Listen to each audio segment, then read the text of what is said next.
Get NFL Sunday Ticket at its lowest price ever and watch every game every Sunday. Take your NFL experience to even greater heights with NFL Sunday Ticket Deluxe, which gives you Red Zone, bringing you the final yards from around the league along with minute-to-minute NFL fantasy updates. Call us at 601-8992 to sign up today.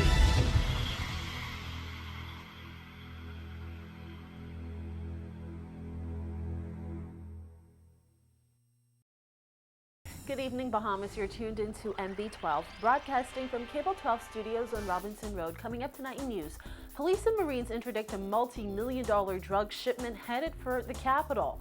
A delay in Kofi Goodman's sentencing. The F&M snaps back at the Prime Minister, plus the first Bahamian to play in the NBA to be honored.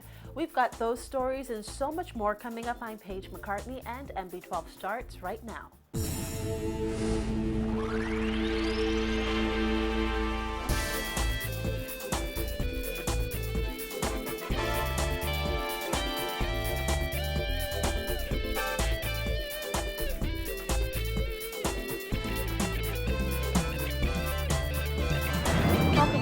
MB12. Police and Defense Force Marines making a major drug bust today, valued at an estimated $2.3 million. The 2,300 pounds of marijuana were flown into the capital on a U.S. Coast Guard helicopter with the help of OPBAT after officers found the drugs on Farmers Key in the Exuma chain early this morning.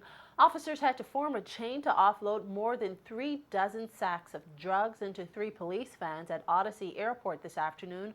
Officer in charge of the Drug Enforcement Unit, Superintendent Sam Butler. It was sometime around 7:30 this morning.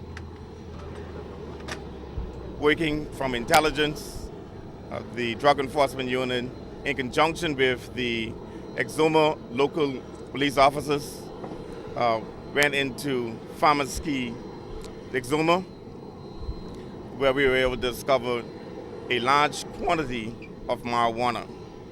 We are very early in our investigations at this time, but we are able to tell you that our estimated weight is about somewhere 2,300 pounds, and that would bring our street value to $2.3 million.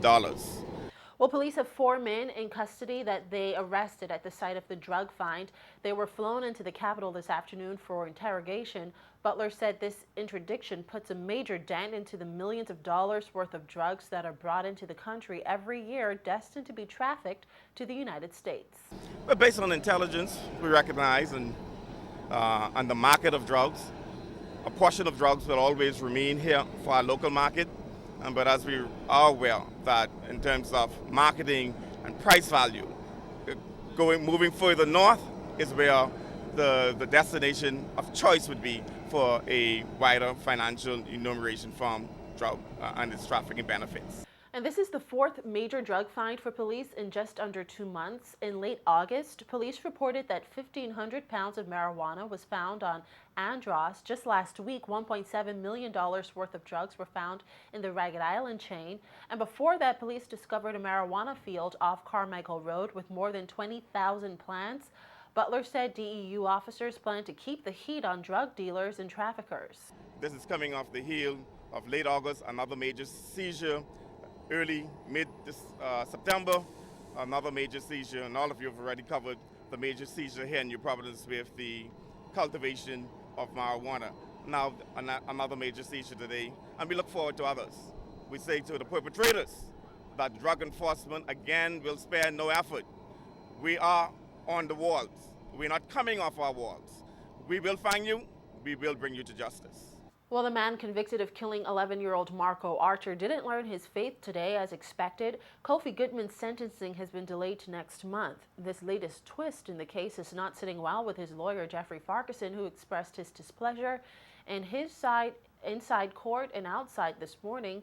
Our Jasmine Bonamy was in court and she filed this report. Goodman arrived at court flanked by half a dozen officers and in good spirits, expecting to be sentenced this morning. Shortly after proceedings began, it was revealed that both the probation and psychiatric reports ordered nearly 2 months ago were not ready. Despite their absence, Goodman's attorney Jeffrey Farquharson insisted the sentencing go on without them and his client be sentenced immediately. That request was denied by Justice Bernard Turner, who said the proper procedure must be followed. But Farquharson argued that enough time was wasted in the case and insisted that the, quote, dilly-dallying must stop. Farquharson also told the court that a sentence should be handed down so he can begin appealing his client's conviction and sentence. He also hit out at comments made by National Security Minister Bernard Nottage concerning Marco's law. Outside court, Farquharson repeated his claim that sentencing is intentionally being delayed. Justice must be done in a timely fashion, if it is to be justice. This matter was adjourned for a psychiatric report and a report from the Department of Rehabilitative Welfare Services 2 months ago. The Welfare Services Department did not see fit to visit Mr. Goodman until 3 weeks ago. Do you not think that 3 weeks is sufficient time for them to have written a report and delivered it to the court? The psychiatrist did not see fit to visit Mr. Goodman until last week. Does that seem to be consistent with a desire to get this matter resolved? We feel, as far as the defense is concerned, that the government is deliberately delaying the sentencing of Mr. Goodman. 38-year-old Goodman was convicted on August 1st for the September 2011 murder of Marco, who was last seen alive when he left his Brom Street home to get candy from a neighborhood store. Marco's body was found 5 days later in bushes behind the condominium complex where Goodman lived at Cable Beach. The clothing he left home in was found in a garbage bag in front of the complex. Prosecutors allege that Goodman, a convicted pedophile, snatched Marco with the intention of having sex with him. The day he was found guilty of Marco's murder, Goodman said he wanted to be evaluated by an independent psychiatrist because he did not feel he would get a fair assessment by the state's doctor. According to law, a mentally ill person cannot be executed. He abandoned that request this morning. The prosecution is seeking the death penalty. Goodman is expected back in court in mid-October when it is expected the sentencing will take place. Reporting for NB12, I'm Jasmine Bonamy.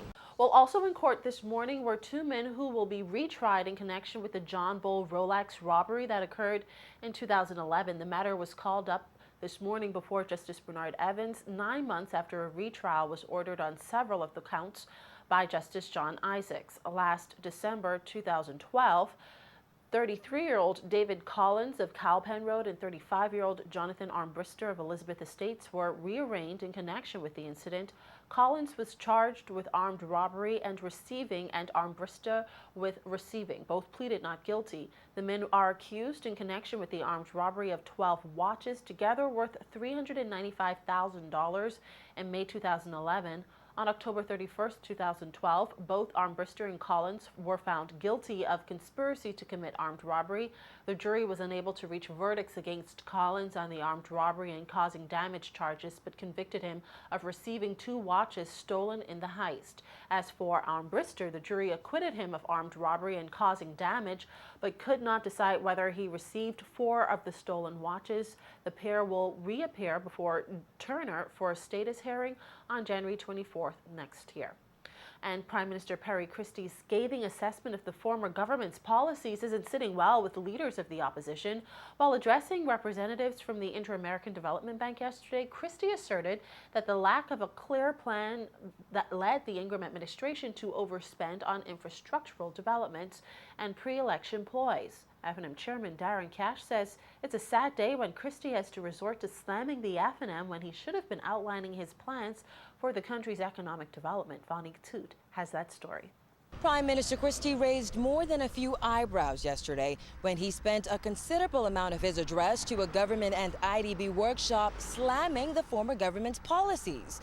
Well, the Free National Movement fired back today, calling Christie's comments deeply troubling. It is regrettably an attempt by Prime Minister Christie to explain away his own inadequacy as a Prime Minister. He's incapable of making a decision. He is incapable of being clear and precise in what he wants to. And so what does he do? The typical political thing, which is to try and undermine the strength of your predecessor or your opponent.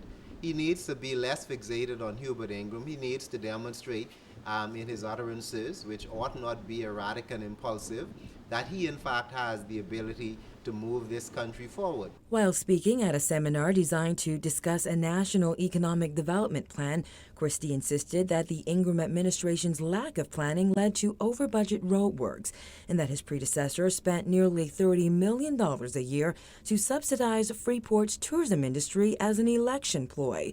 F&M Chairman Darren Cash characterized Christie's comments as unscripted ramblings. The Prime Minister engaged in a fairly lengthy rambling rant attacking the former Prime Minister of the Bahamas. Bahamians have concerns to be deeply troubled about whether the Prime Minister has got the intellectual focus and discipline needed to continue leading this country. Some people have suggested that yesterday's workshop wasn't the appropriate forum to go on the attack, but Cash says that's not the part he has a problem with. He feels it was wrong for Christie to ask the F&M to work with government ahead of the constitutional referendum, then turn around and bash that same political party one day later. He has no clear agenda, and that is why his government is all over the place, and that is why when he gets up to speak in public, he is all over the map. He has nothing. He has nothing. If he had a clear agenda, if he had a clear program for moving this country forward, he would be reaching out in a hand of true bipartisanship to bring the opposition on board to say, let's work together to achieve these objectives, rather than constantly being in attack mode. More than a year after winning the general election, the F&M chairman suggested that the Prime Minister stop playing the blame game and actually work on that development plan he was invited to the workshop to discuss. Reporting for NB12, I'm Vonique Toot. And a quick note here, Prime Minister Perry Christie will address the United Nations General Assembly in New York at 3 p.m. tomorrow. He'll be giving the country's statement. His address will be carried live on ZNS TV.